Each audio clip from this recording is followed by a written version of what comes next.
10 tanda pasangan selingkuh. Jangan sampai tertipu.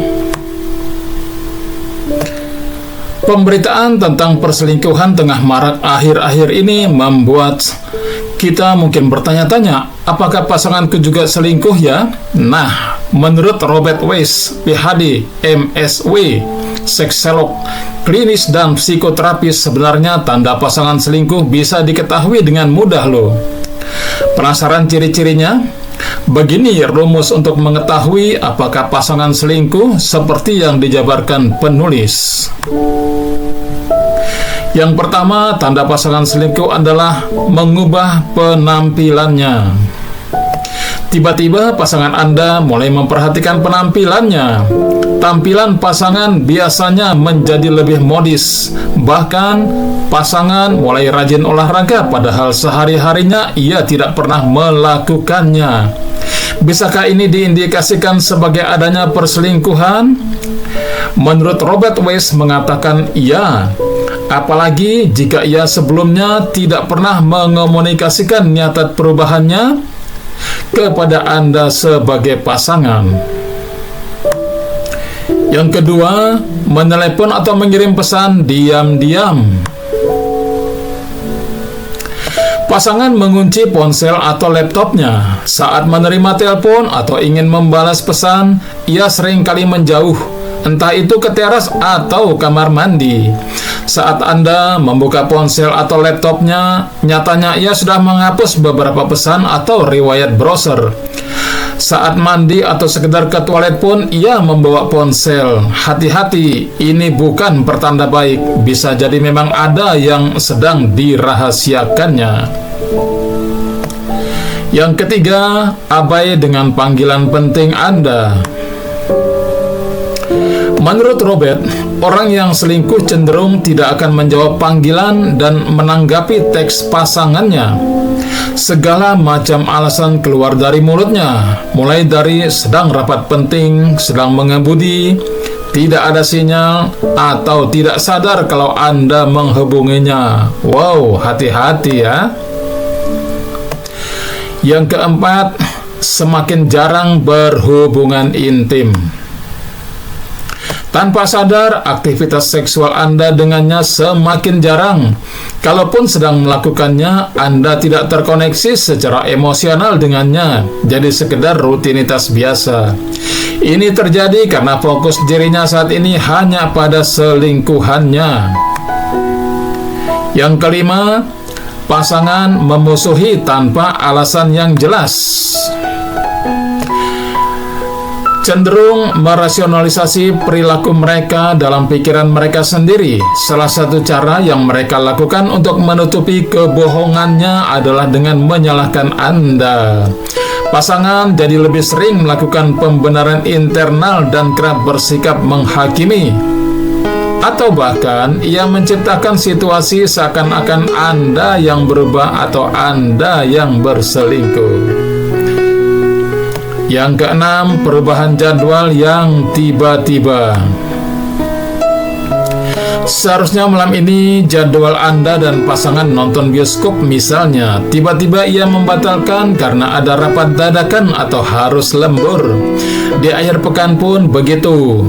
Ia membatalkan jadwal hangout dengan anak karena tiba-tiba katanya ia harus hadir di sebuah event atau dinas luar kota. Kalau kejadian seperti ini sudah terlalu sering, tidak ada salahnya mengecek ke salah satu teman dekatnya di kantor. Yang ketujuh, sahabatnya merasa tidak nyaman di dekat Anda. Sahabat biasanya paling tahu apa yang sedang dilakukan atau dialami sahabatnya, dan seorang sahabat biasanya tak akan tahan berlama-lama menyembunyikan perasaan atau pikiran kepada sahabatnya. Bisa jadi sahabatnya sudah tahu mengenai perselingkuhan pasangan Anda, dan itu yang membuat dirinya merasa tak nyaman saat berada di dekat Anda. Dia merasa bersalah tapi tidak mau juga mengkhianati pasangan Anda.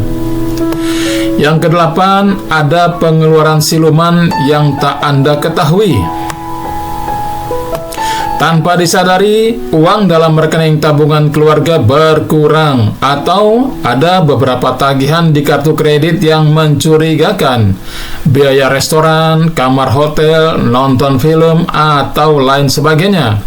Setelah diselidiki, Anda sadar tidak terlibat dalam semua tagihan itu. Saat menanyakannya kepada suami, alasannya tak masuk akal. Mentraktir teman lama, lupa membawa kartu kredit kantor saat dinas luar kota, atau nonton dengan teman. Hati-hati ya, ini bukan pertanda baik. Yang kesembilan, menghindari bermesraan dengan Anda. Keintiman emosional antara Anda dan pasangan semakin memudar. Dikala ada kesempatan bersama, ia tak menunjukkan niatan untuk kembali membangun hubungan emosional itu. Saat berada di rumah, ia menyibukkan dirinya mengerjakan pekerjaan kantor atau memilih tidak berada di ruang yang sama dengan Anda. Padahal sebelumnya di waktu-waktu seperti itu, Anda dan pasangan sering menghabiskan waktu bersama dengan menonton Netflix, diskusi, atau apapun. Yang ke-10, marah jika Anda bertanya tentang kemungkinan selingkuh. Sebisa mungkin pasangan menghindar, menangkis, atau bahkan marah ketika Anda mengutarakan kecurigaan ia berselingkuh. Ia akan melakukan segala cara untuk mengarahkan pembicaraan ke topik lain atau justru balik menyalahkan Anda atas situasi yang terjadi pada hubungan kalian. Jadi kamu lebih percaya kecurigaanmu atau orang lain dibandingkan aku? Nah, perkataan itu jadi senjata pamungkasnya. Jangan berlarut, kondisi ini tentu saja perlu dikomunikasikan dengan baik. Seperti yang dinyatakan sebelumnya, jika naluri memberitahu bahwa pasangan selingkuh, Anda mungkin benar. Percayakan pada firasat Anda. Robert Weiss mengatakan jika pasangan menunjukkan sebagian saja dari tanda-tanda tadi, itu sudah menjadi tanda pasangan selingkuh. Namun, belum tentu juga orang yang berselingkuh melakukan hal-hal di atas ya. Jadi, hal terakhir yang harus Anda lakukan adalah percaya pada firasat sendiri. Seringkali firasat tidak pernah meleset. Lantas, bagaimana jika pasangan memang benar selingkuh? Apakah kemudian kalian harus berpisah? Tidak juga ya. Jika memang ada komitmen dari pasangan untuk memperbaiki diri, berikan ia kesempatan melakukannya. Jika Anda takut menghadapi ini sendiri, bicarakan dengan orang tua Anda yang Anda percayakan ahli dalam memberikan solusi tepat, misalnya konsultan pernikahan.